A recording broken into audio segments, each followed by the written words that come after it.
La simple palabra platino evoca la imagen de lo mejor de lo mejor.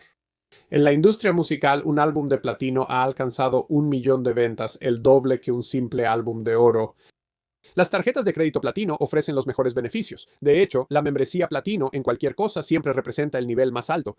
Curiosamente, el platino parece haberse convertido en el estándar de oro de los estándares. Supongo que eso no debería ser una sorpresa. El platino es 30 veces más raro que el oro en la corteza terrestre, pero el valor del platino no siempre fue reconocido. Cuando los conquistadores españoles encontraron platino en los ríos del Nuevo Mundo, simplemente asumieron que era oro que aún no había madurado. Le dieron el nombre despectivo de platina. Pequeña plata es historia, eso merece ser recordado.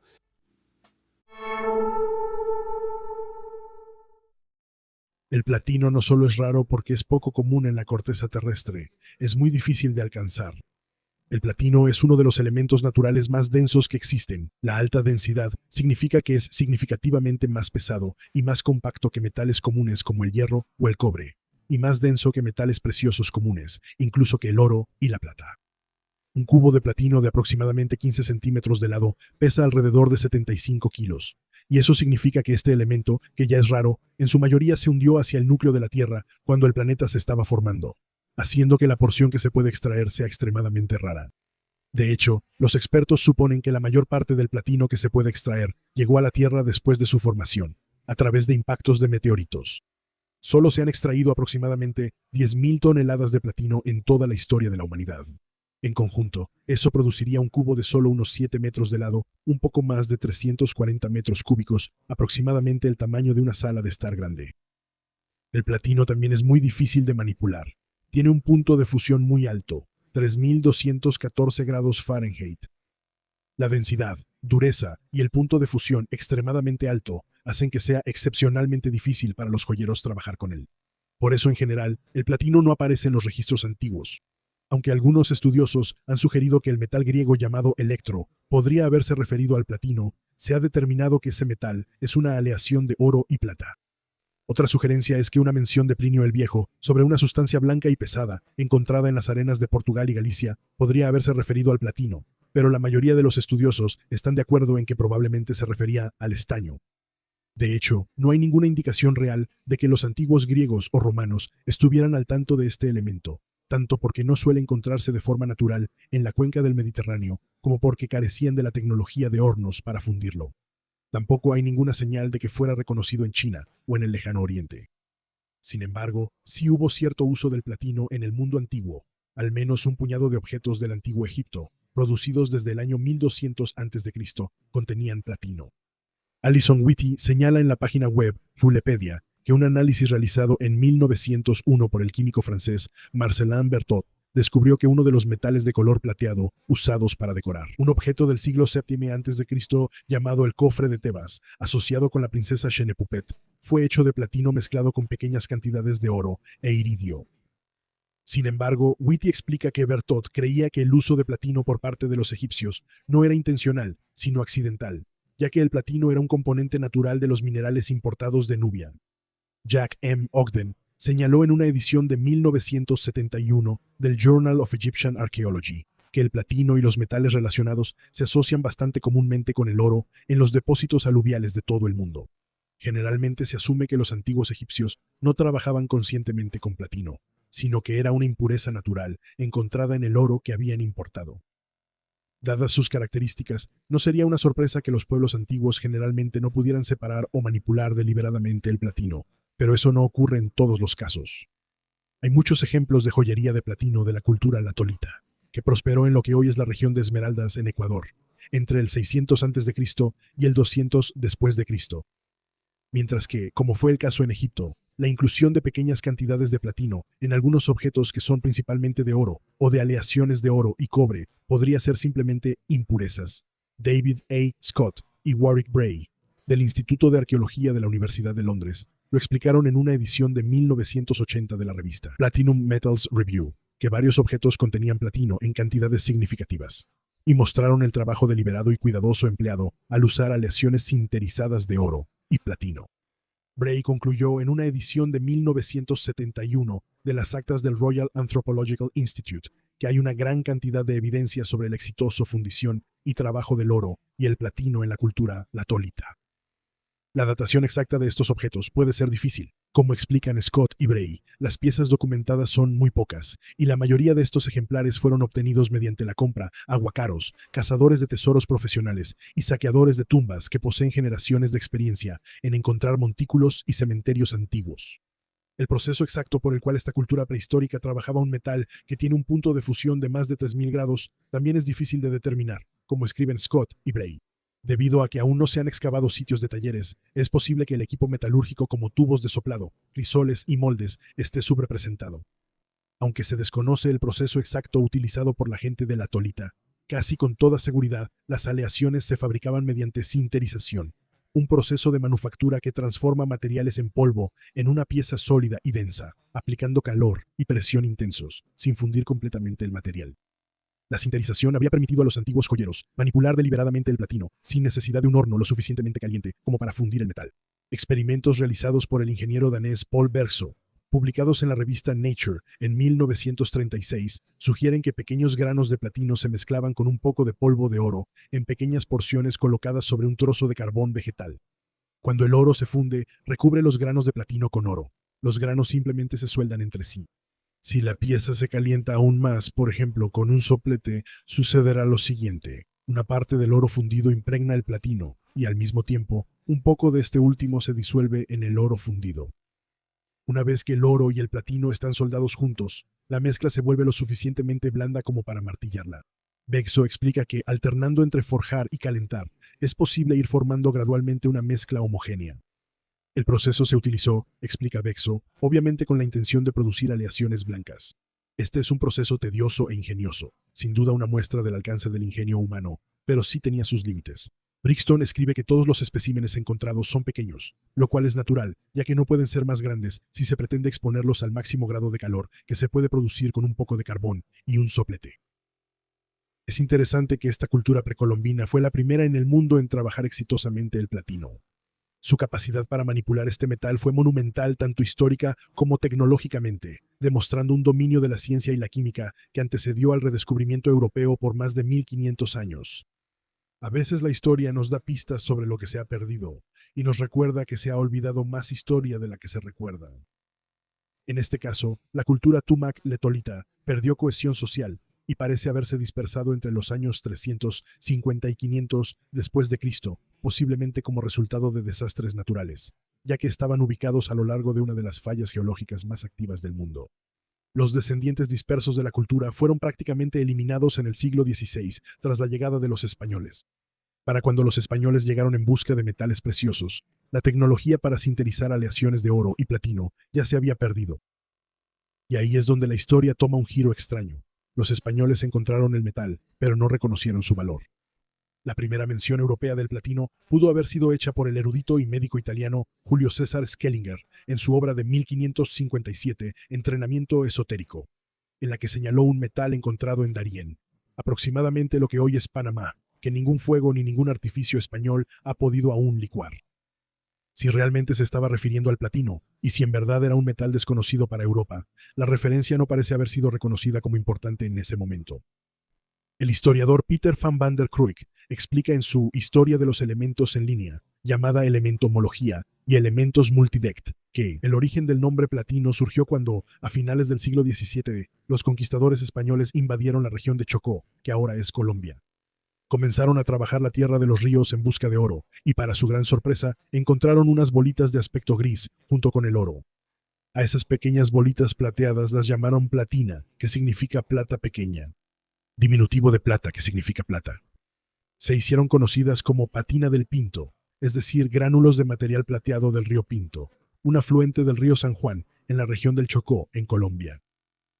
Elizabeth Raffel explica en el sitio web de joyería Stellar Block que los conquistadores la descartaron sin tener idea de que era rara y valiosa.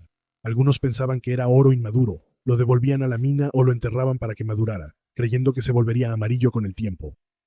Steve Boy escribe en un artículo de 2019 en la revista Coin Age que cuando los españoles lograron separar el platino del oro, lo descartaron como desecho.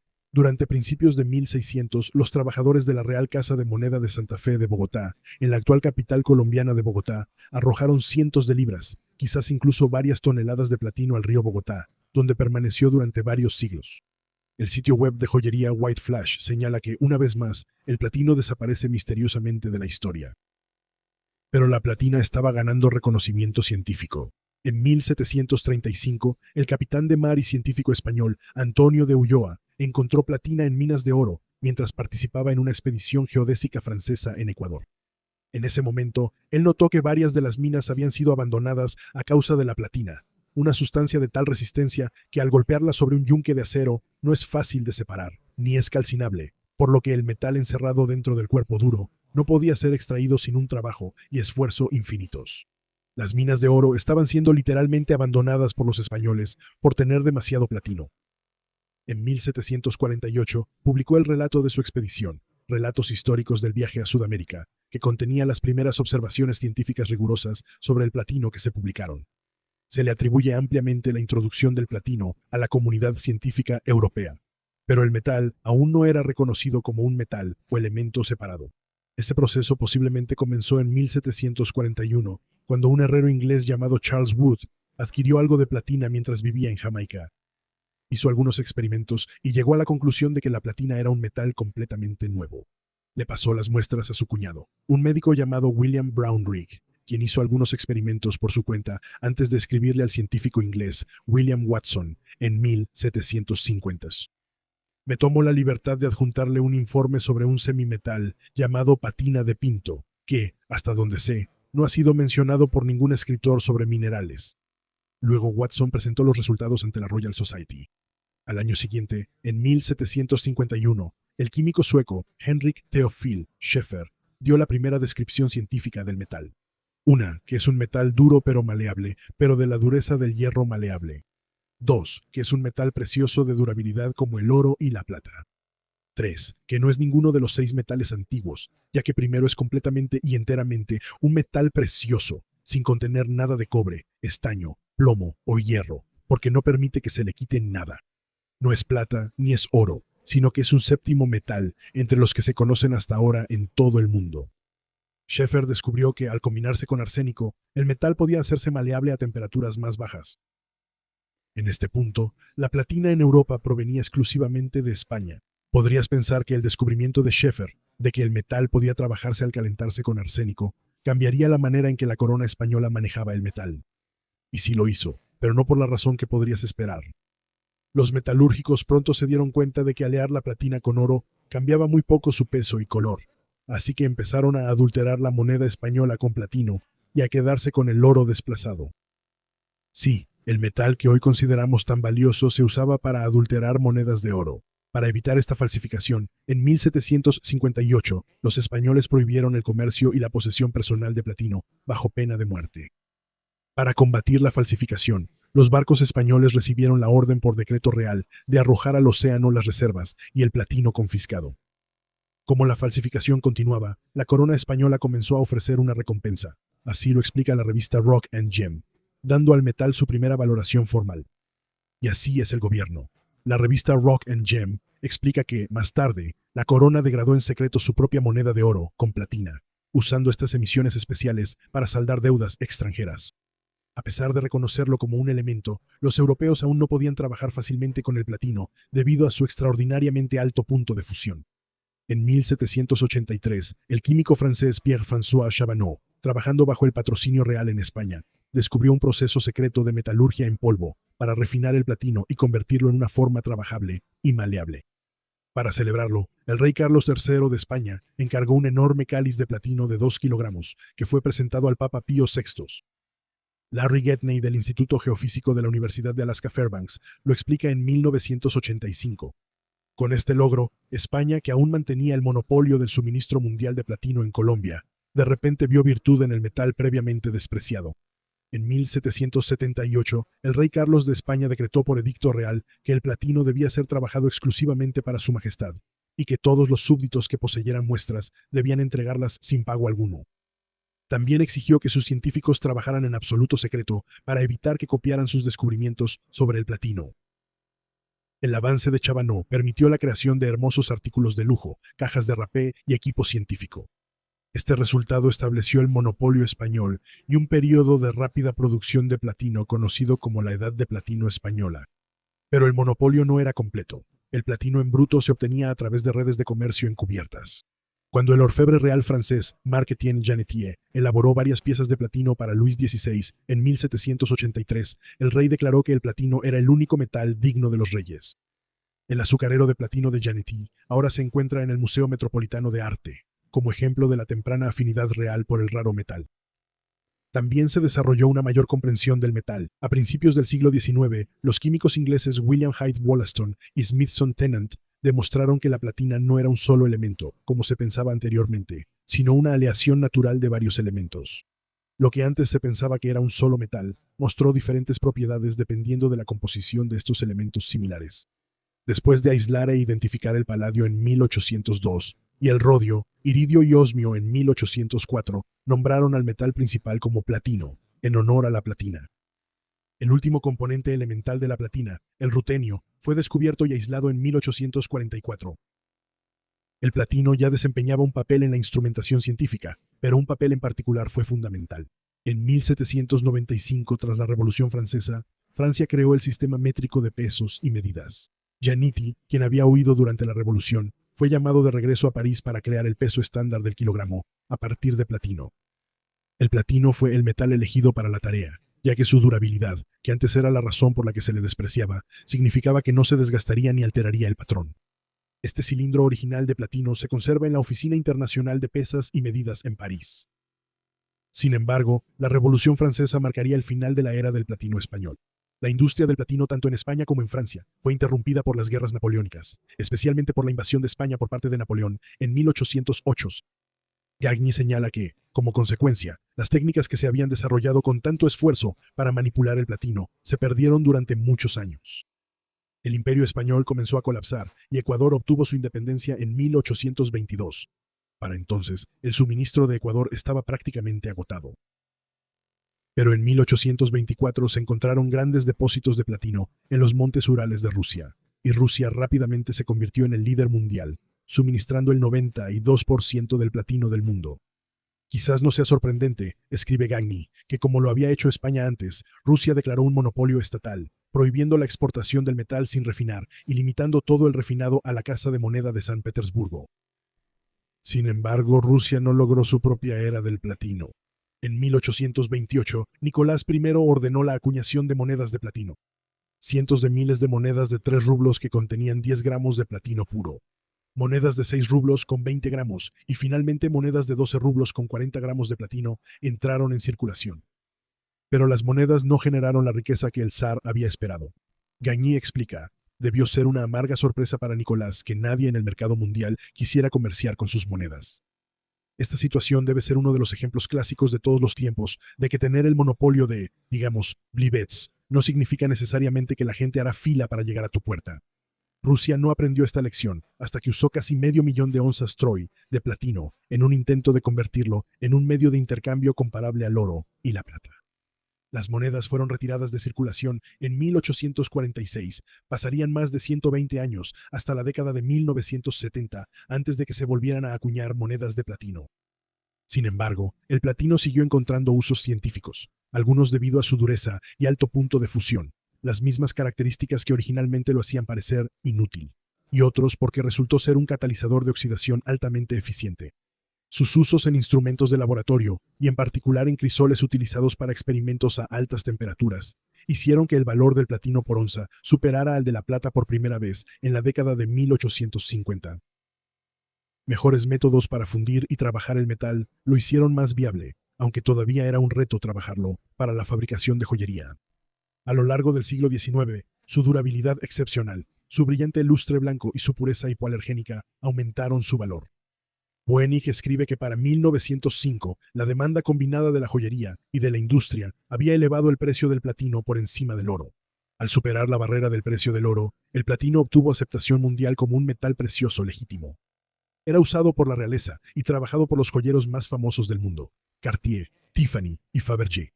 Con su auge, las joyas y ornamentos de platino se convirtieron en un importante símbolo de estatus durante el periodo eduardiano. El platino siguió siendo popular durante las décadas de 1920 y 1930 en las joyas Art Deco. El descubrimiento en 1924 de los mayores yacimientos del mundo en Sudáfrica impulsó las aplicaciones a gran escala en el mundo moderno. Actualmente, Sudáfrica produce aproximadamente 3/4 partes del platino mundial. Pero el metal, cuyo valor había cambiado tantas veces, enfrentó otro cambio: la Segunda Guerra Mundial. Debido a sus usos industriales, fue declarado un material estratégico por la Junta de Producción de Guerra de los Estados Unidos, y se prohibió su uso en la fabricación de joyería. Fue reemplazado en gran medida por el oro blanco en la fabricación de joyería, y le tomó años después de la guerra recuperar su lugar. Bajo cualquier criterio, la historia del platino es extraordinaria. ¿Alguna vez se consideró tan poco valioso que literalmente se arrojaba al mar? Hoy es la tarjeta de crédito más exclusiva. Y aunque hoy en día el costo bruto del platino por onza es en realidad un poco más bajo que el del oro, la dificultad de trabajar el platino significa que las joyas de platino suelen costar un poco más. Y aunque el oro sigue siendo mucho más común que el platino en la industria de la joyería, el platino está presente en aproximadamente 1/4 parte de los anillos de compromiso que se venden hoy en día. Y el platino una vez más se está acuñando en forma de monedas y lingotes. Pero en realidad, la gran mayoría de las aproximadamente 170 a 200 toneladas métricas de platino que se producen cada año se destinan a usos industriales. Prácticamente todos los autos modernos tienen unos cuantos gramos de platino en el convertidor catalítico. Los marcapasos cardíacos casi siempre usan platino porque es duradero, no se corroe fácilmente y tiene alta conductividad en los electrodos que ayudan a mantener con vida a las personas. Y esas mismas propiedades lo hacen valioso para nuestro futuro, porque aunque el platino claramente forma parte de nuestro presente, es una parte importante de la tecnología espacial, desde las celdas de combustible hasta los sistemas de propulsión, los sensores y el blindaje. Creo que podemos suponer que el platino no solo será parte de nuestro pasado y nuestro presente, sino que también será parte de lo que nos llevará hacia el futuro. Espero que hayas disfrutado viendo este episodio de The History Guy, y si fue así, no dudes en darle like, suscribirte y compartir The History Guy con tus amigos. Y si también crees que la historia merece ser recordada, entonces puedes apoyar a The History Guy como miembro en YouTube, como patrocinador en nuestra comunidad en Locals o como patrocinador en Patreon. También puedes echarle un vistazo a nuestra increíble Productos. tienda o con un mensaje especial de El chico de la historia soy yo. Camilo.